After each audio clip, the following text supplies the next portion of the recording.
Alright, this is part 3 of the Lexus build. In the last video we got a lot of work done. We repaired all of the crash damage that we didn't know that was there initially. We swapped out the radiator support and the crash bar, and we also got the windshield swapped out. All that's left now is to put back the body panels and fix some of the electrical issues with the car, and that will be all of the major issues done. Then we can take it to a shop, have it inspected, and hopefully put on the road.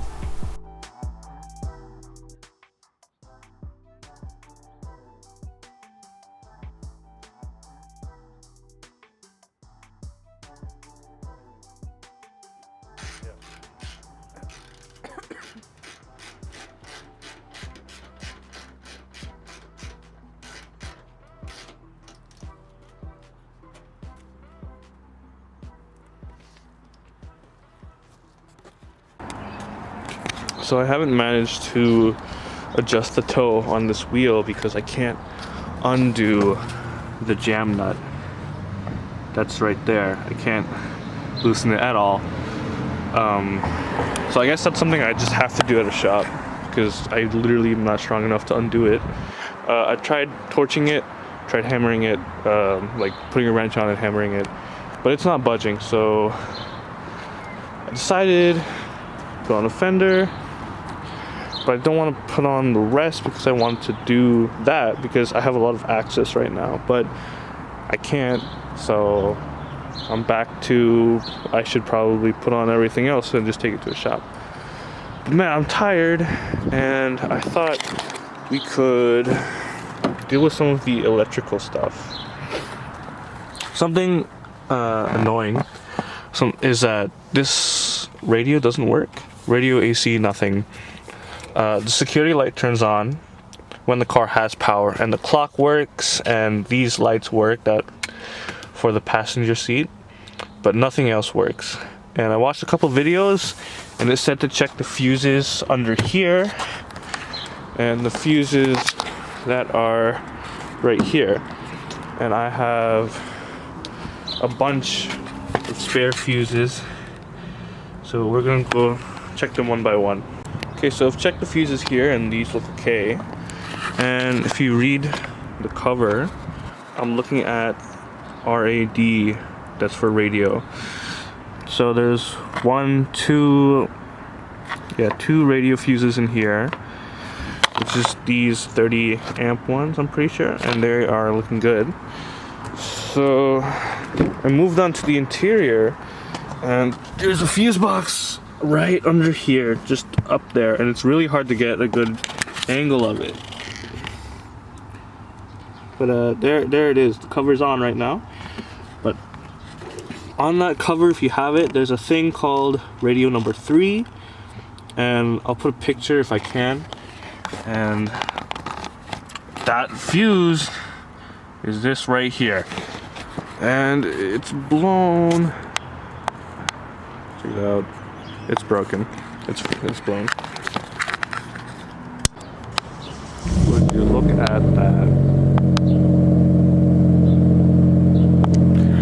Hard to see it, but it's blown. So I've replaced it, and I think the radio should work now.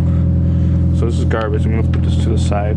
And I also took out these fuses, which were they're like a little different shape. But they were getting in the way of the cover, so I took them off. One of them was the wrong amp as well. Like this was a 10, and it should have been a 15 in its place. So that's something. Throw this fuse out. So yeah, next time we start the car, we can test if the radio actually works.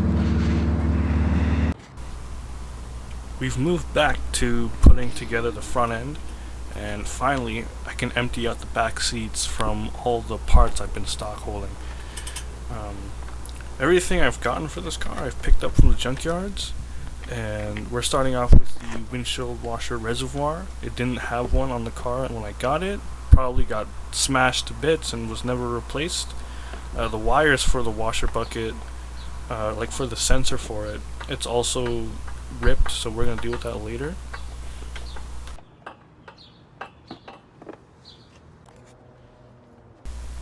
We were also missing a fender liner for the driver's side. Luckily, these parts weren't that expensive to get. I just had to make a list of everything before going to the junkyard. I actually ended up going to the junkyard like 3 different times just to get all the parts I needed because I didn't notice everything that was missing the first time.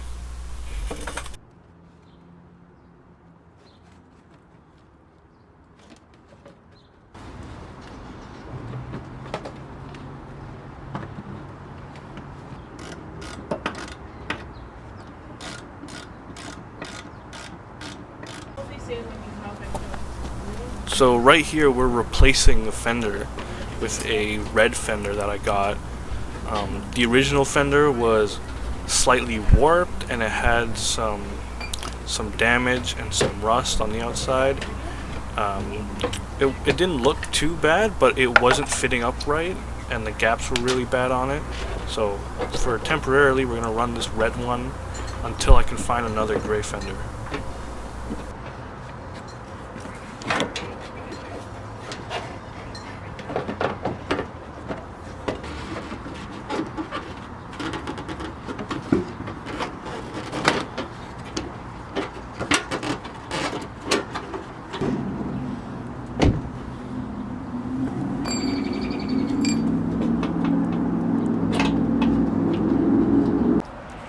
So I've put on the headlights.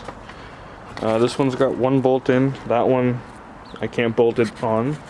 Also got this red fender on, I got from a junkyard, since the other one was not sitting right and it was all kind of bent.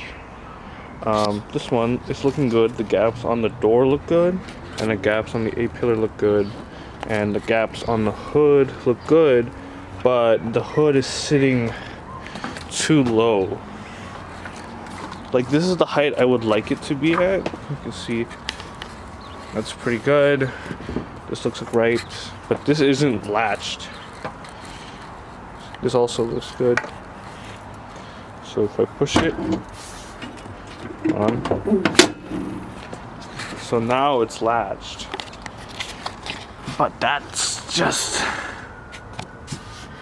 it ain't right. It's like a centimeter gap. And it's also really squeezing the headlights. The gap here, it's really obvious. This headlight's not bolted in again, so I'm not sure what to do. I've moved the latch up as high as I can. I'm thinking of maybe drilling out the holes a little bit for the latch so I can raise it even higher, because I don't think the fenders are the problem here. I think I'm gonna try putting on the bumper and seeing if it hits the grill. But first we have to put the grill into the bumper. So here's the bumper. Last time we got the grill in, I didn't manage to do anything else, but I finally got the last piece I needed, the top grill. And this is actually the facelift one.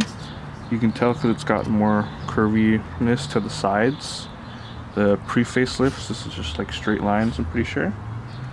So let's get that onto there.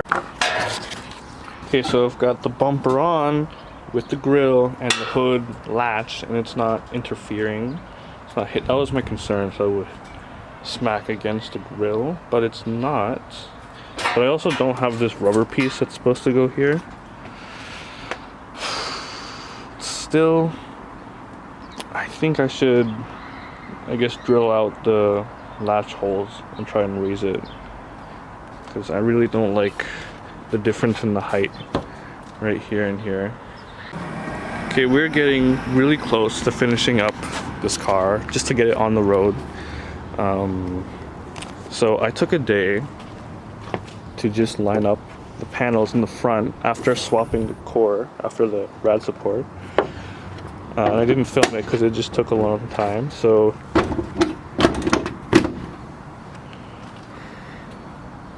This is the best that I could line up the front, and I am pretty satisfied with it. Obviously, I need to put in the headlights still. But yeah, when I first bolted everything together, the hood was sitting way too low compared to the fenders. But when I put in the headlights and the bumper and then I closed the hood, it looked like the hood was really squishing on the headlights. So that's how I determined like I should probably raise the hood up. So I loosened the front, like the crash bar and the rad support, and then I just pushed it up as much as I could and then tightened it again. And yeah, this is much better. Still like a few millimeters, like just a couple millimeters lower than the fender, but before it was like an inch lower. So yeah, much better. Now we need to throw in the headlights, throw in the little covers that I ignored, put in the things for the bumper, and we'll be done with this repair pretty much.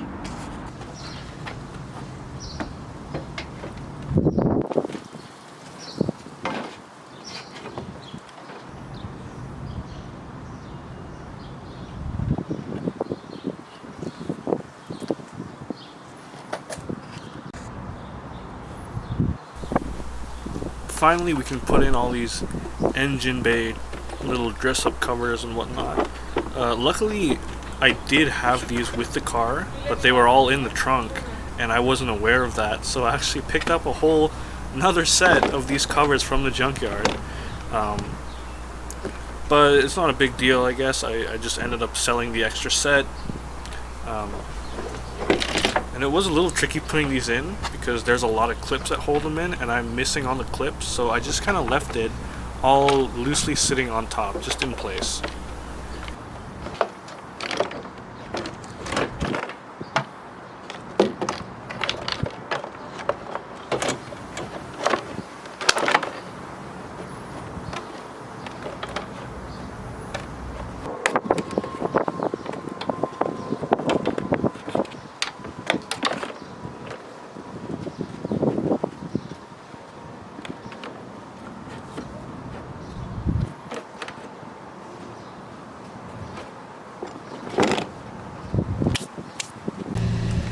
So we've swapped that one fuse for the radio, and there's no more fuses that are blown here or in this corner in the engine bay. But our radio still isn't working. But I did some testing, and what's weird is that when the car is on, like with the engine on, the radio won't turn on, and the screen still doesn't work, so that's something. But if I turn the car off and put it in accessory mode, we get it works, like the radio turns on. Don't want to get copyright, but I just changed it to like a static channel, and yeah, it works. Let me shut the door.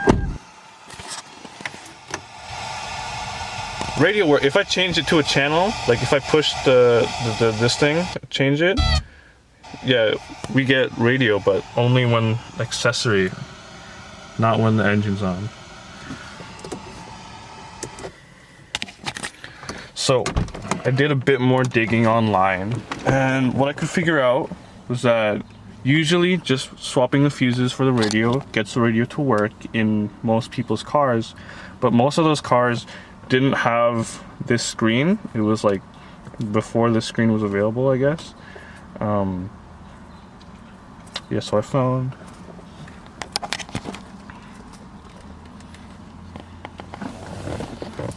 one video where somebody has this exact setup, this screen, this navigation, and they had this problem where this wouldn't work, so they couldn't get any of their other things to work, like no climate, no radio. So the next thing to check, we've checked those fuses, we've checked that box. Next, we can start looking at the fuses under the driver's side, and there are some fuses that just relate to the screen's power. So that's what we're going to check next. Okay, after looking at the fuse box here, this one, I don't have the cover, so I don't know exactly what fuse is for what. So I looked it up online, and the fuse that is supposedly for the TV was blown right here. Maybe if I aim it up at this guy. Anyway, it was blown. So I swapped it out, and it wasn't the right number amp either, I think. It was a 10, but it's supposed to be a 7.5, so I put that back in as a 7.5. And also there's another fuse for the radio, I think, in here. That one looked okay, but it was a 7.5, but it should have been a 10, so I swapped that. So let's start the car now and see what happens. So I'm just gonna try accessory. Oh shit! Yo!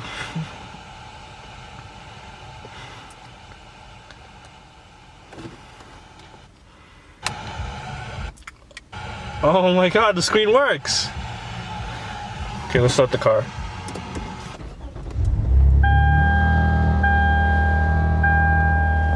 Yo! That's a huge success.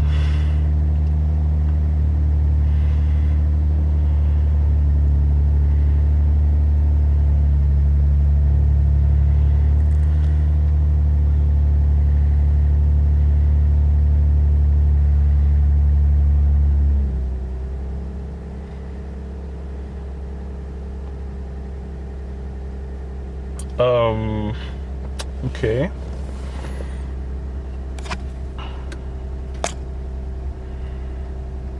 Whoa! I have a map? I didn't even know this! Okay, let's see. Oh my god, all the buttons, they work! Holy shit. Damn, is this touchscreen? It is! That's a huge W right there, guys.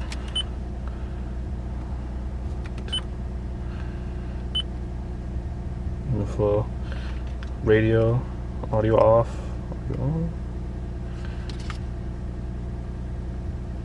Okay, we still have the issue of the radio not working when the car's on.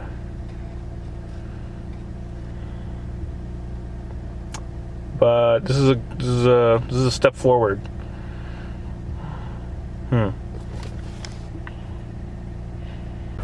I just figured out how to turn on the AC, and it is blowing cold, which is awesome. So now the only thing here that doesn't work is the radio still. And now I'm not sure if it's because of fuses or because of the amp, because that's another thing I've heard is like a big common issue with these cars, is that the amp gets damaged and then the radio doesn't play any sound. But I don't understand why you would play sound when the engine's off, but not when it's on. I just gotta do more research. Maybe I'll figure it out in this video, maybe in the next. But I'm super happy right now. What's up, everyone? You may notice the Lexus behind me. I'm not sure where we left off. I remember we fixed the rad support, we fixed the hood cable, we put in the washer. Some of the cables for the washer were ripped off, so I soldered them back on. It was really boring, so I didn't film it, and I also burned myself a bunch of times. So headlights are bolted in, bumper is bolted on, fog lights are in, and we also swapped the wheels with these. These are stock IS wheels. I got these off Facebook. They look way better than the steels that were on here. And it really changes the look of the car. Everything's basically done. This thing is now on the road. It passed inspection, which is fantastic. But even though it looks a lot better, we can make it even better. Starting with the outside, the paint. It's really faded on the hood. If you look at this fender, I got this off of a car that had really good paint, and you can see it's like really good reflection on it. But the rest is kind of dull. And we also have these streaks from the door handles and the mirrors. So today we're going to give it a wash, and we're going to try to restore the paint. So before we wash the paint, there's some stuff I want to remove, like this old clear bra that's really already peeling up and stuff. It's pretty hot out, so it's gonna come off pretty easy, I think, but just in case, I'm gonna hit it with some fire.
You can see where all the glue came off. The paint underneath is in way better shape.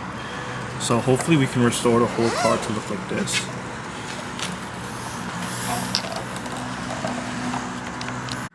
We have some stickers on the windows, which I don't like. So I warmed them up a bit, and I'm going to use this razor to try and peel them off using a blade. Probably the easiest way to get stickers off.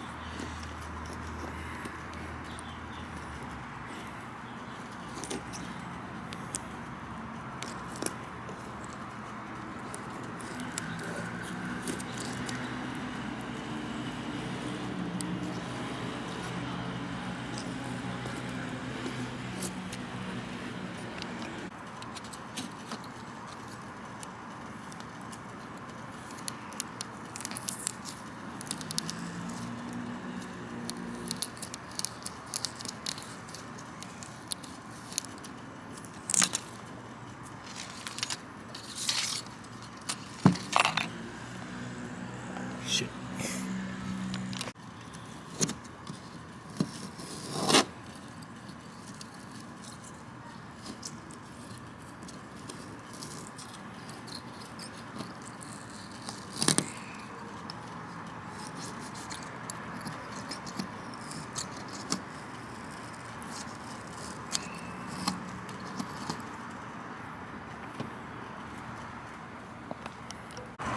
So already the car looks a lot better with those stickers off. Still a lot of residue. The next thing is these window visors. I kind of like window visors, but these are in rough shape, really faded, and this is really flaky. And we also don't have front ones. It only came with backs. So we're gonna pull these off. They're just on with double side tape, I think.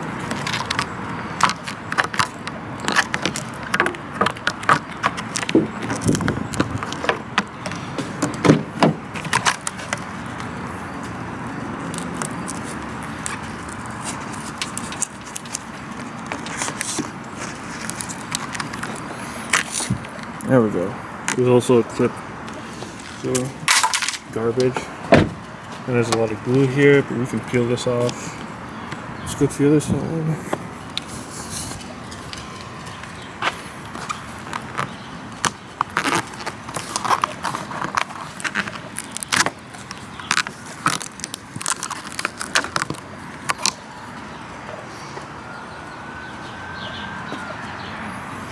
reveal with the roof later.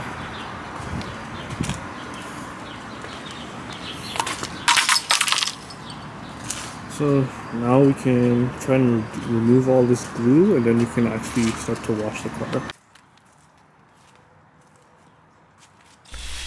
And that's pretty much going to be it for this video, guys. You know, the feeling I had during this moment was like unmatched satisfaction. We got the car for a really good price. It had it needed more work than I thought, but we managed to do it. The car looks pretty good. I'm really happy with how it turned out. We got the wheels off of Facebook, which made a very big difference in the appearance. And I was really lucky to find a fender that was the right color as well. And there was that one headlight that all the tabs were broken and it was very yellow. But luckily I found another headlight which was, it had all good tabs, but the lens was broken. So I swapped the lens from my original to the new one. And I buffed it like crazy and then re-cleared it, and now it matches the other side. So overall, I'm pretty happy. More things to come, but yeah, the rest of the video is just gonna be me watching it. So you know, thanks for sticking around, and hopefully I can make more videos on this car in the future.